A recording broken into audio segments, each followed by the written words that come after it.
Hi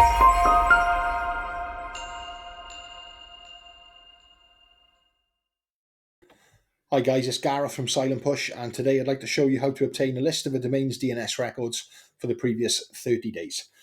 So when you're organizing your DNS defenses or hunting for potential threats, you're not always going to need to perform advanced lookups that return a large number of historical results.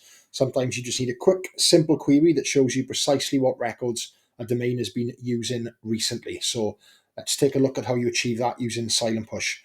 Okay, so once we're logged in, we're going to navigate to attack surface mapping, digital footprint for domain, latest DNS records, create new.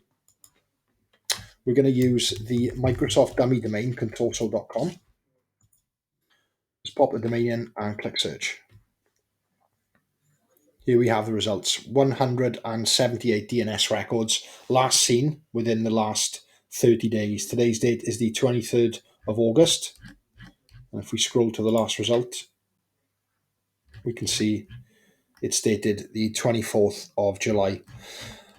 Even though the query only returns results from the past 30 days, each result has an associated first seen date, which tells you when the record was first located using our daily scans of the internet's entire IPv4 range. As with any set of results, you can view the raw data. You can copy the raw data. Back to the Explore tab, you can filter by record type. So let's look for, say, name servers. Click search. There we go.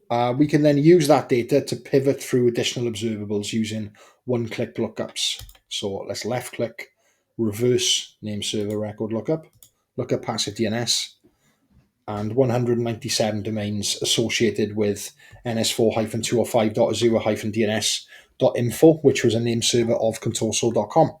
That's all for now. Please like and subscribe for more DNS defense tips. Use the link in the description to register a free account, and please email info@silentpush.com with any queries. Thanks for watching and take care.